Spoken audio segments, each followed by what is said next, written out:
चला मुलांनो बघूया एक नवीन प्रश्न.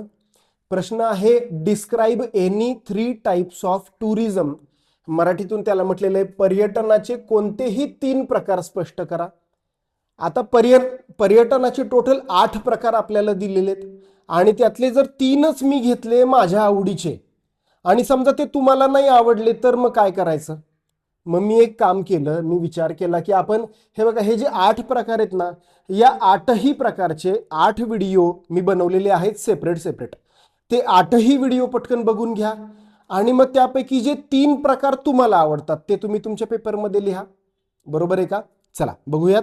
पहिला प्रकार आहे टुरिझमचा लोकल अँड इंटरस्टेट. त्याला मराठीतून म्हटलेलं आहे स्थानिक आणि आंतरराज्यीय. बघा बरं का, माझ्या हातामध्ये आहे टेक्स्टबुक, पेज नंबर 53, मराठी आणि इंग्लिश दोन्हींचं पान नंबर 53. बघा चला.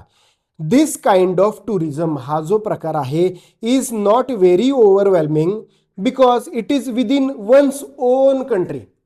म्हणजे आता ह्या टाईपचं जे टुरिझम आहे का नाही, लोकल टुरिझम, आपण सुपर एक्साइटेड असतो का, ये उड्या मारतो का आपण कुठेतरी जाणार आहे लांब कुठेतरी, किंवा काहीतरी जगावेगळं काहीतरी बघणार आहे.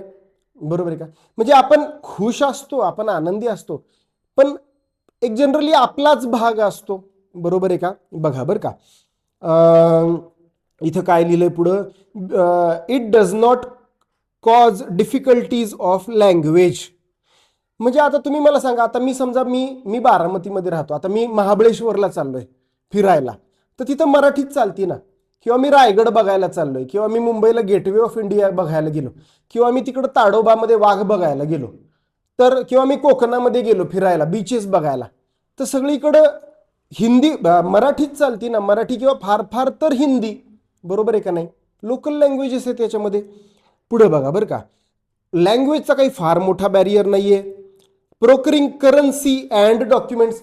आता रायगडवर जायला मला पासपोर्ट लागतो का, किंवा मला ताजमहल बघायचा आहे समजा, ठीक आहे. आता ताजमहल बघायला काही मला पासपोर्टची गरज पडते का, दिल्लीला जायला पासपोर्ट लागतो का, किंवा काही क्रुशियल डॉक्युमेंट्स लागतात का, नाही, सहजासहजी होऊन जातं.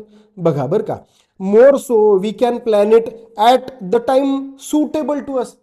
आता फॉर एक्झाम्पल मला कुठं जायचंय, फॉर एक्झाम्पल मला मुंबई दर्शनला जायचंय बरं का.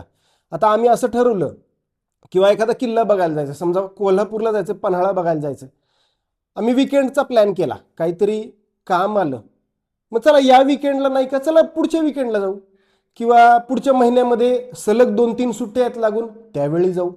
बरोबर आहे का. म्हणजे हे थोडंसं सोपं आहे, फार अवघड नाहीये. मराठीमधून काय म्हटलंय बघा, याच्यामध्ये देशातले देशात असल्याने याच्यामध्ये भाषा, चलन, कागदपत्र याचा फारसा अडथळा येत नाही. विशेष म्हणजे आपल्याला उपलब्ध असणाऱ्या वेळेप्रमाणे, समजा अचानक एखाद्या 4 मित्र चाललेत, एखाद्याला अर्जंट काहीतरी काम आलं, पुढच्या विकेंडला जाऊ, त्याला काय इथल्या इथंच तर जायचंय. अशा प्रकारे हे खूप सोपं आहे. बरं, याला फार काही पैसे पण लागत नाहीत. थोडं काय म्हणू आपण याला, थोडं कॉस्ट म्हणजे बजेटमध्ये हे होऊन जातं. राईट.